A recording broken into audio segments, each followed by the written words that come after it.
جب حج کرنے گیا نا تو ہم لوگ مکہ سے مدینہ ہم نے ایک ٹیکسی لی کرائے پر کہ مکہ سے ہم مدینہ جائیں. کار لیتے ہیں نا کرائے پر. وہ ڈرائیور عرب تھا.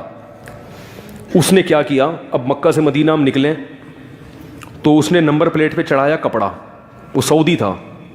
کپڑا چڑھایا, ہم نے کہا خیر نہیں ہے, کیونکہ وہ جب آپ اوور اسپیڈ ہوتی ہے نا گاڑی تو وہ کیمرے سے ٹریس ہو جاتی ہے. نمبر پلیٹ پہ وہ کیمرہ لگتا ہے. وہ اس نے چڑھا دیا کیا کپڑا. ہم نے کہا اللہ خیر کرے, اب یہ بھگائے گا.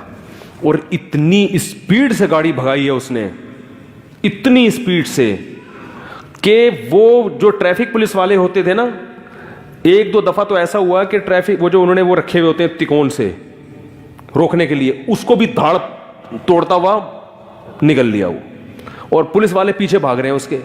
پتہ نہیں کیا کیا مسئلہ تھا اس کا, واللہ عالم. تو میں نے کہا بھائی کہیں بھی یعنی کوئی زخمی ہونے کا آپشن نہیں ہے ابھی, یا تو ڈائریکٹ اگلے جہان میں یا مدینہ.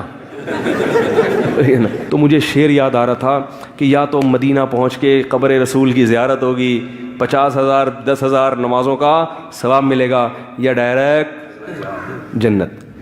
تو اس وقت میں نے گھر میں کال کر کے 2-4 جلی وصیتیں لکھوائی کہ 1-2 رہ گئی تھی. میں نے کہا بھائی وہ گھر والے پریشانی ہو کیا رہا ہے, کیا موت کے کنویں میں چھلانگ لگا رہے ہو بھائی, یا سعودی حکومت نے کوئی قصاص کرنے کے لیے.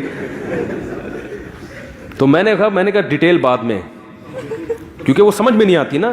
میں نے کہا ڈیٹیل بعد میں, ویسے ہی لکھوا دی میں نے. وہ جلی لکھوائی. کیوں؟ مقصد بتانے کا یہ ہے کہ بھائی کوئی کسی بھی وقت مر سکتا ہے.